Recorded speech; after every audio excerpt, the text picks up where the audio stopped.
Hello Hershey bars and 12-string guitars, my name is Joseph Moore and you are watching the Wednesday edition of the Jalden Show.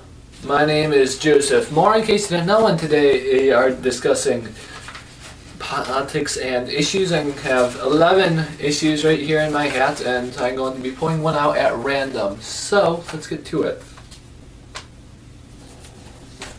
Today we are doing the role of government.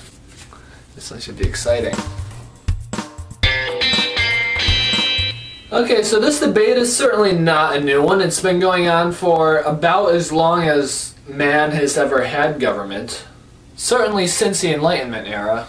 The Enlightenment era was when it was first proposed that we get away from the autonomous ruling of the kings and instead do a more fair and equal system of democracy. Of course, democracy had already been tried and used in Greece well before even the Roman era had begun. Also the beginning of the Roman era before Caesar. But today we're talking about modern day, and we're doing a pretty fine balancing act between heavy government intervention in our lives and limited. But for now, I want to just concentrate on the very basics of what a government system is and what's supposed to do. At least to me, the government serves three distinct functions.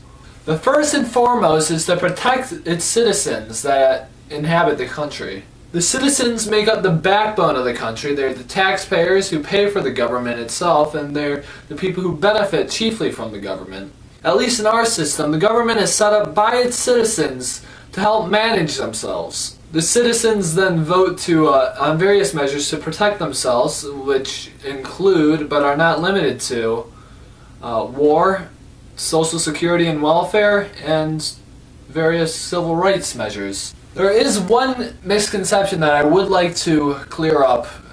If any of you think that the United States is a democracy, you are absolutely and clearly mistaken. The United States is not a democracy, nor was it ever a democracy. It is and always has been a constitutional republic.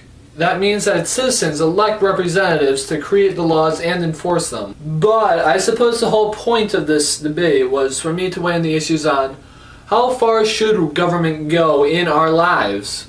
At least to me, I believe that the government should be the entire law of the land and the entire security backing of the people. As I said before, the government's first job is to protect and serve its people. Now this, I believe, it can accomplish in a variety of ways.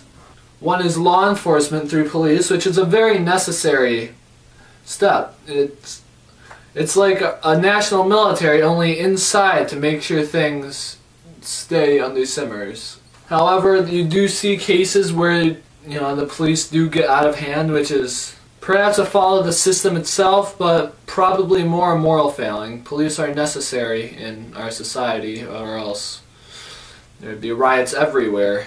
Another role that I completely deem necessary is regulation of the economy.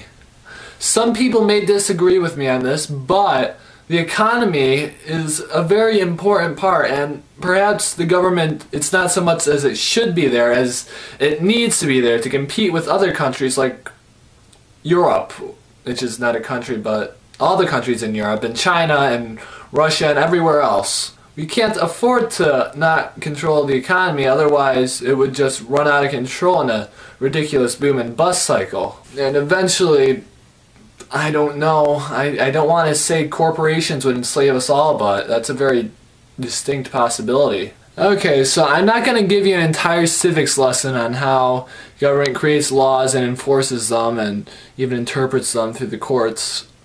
Perhaps I'm getting a little long-winded here. I don't know. I haven't been keeping tabs on how long I've actually been talking.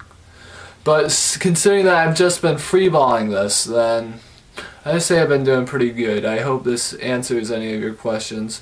I'm just going to leave it at that. I've had a pretty long day, and I don't feel like doing a tremendously long report. Bye.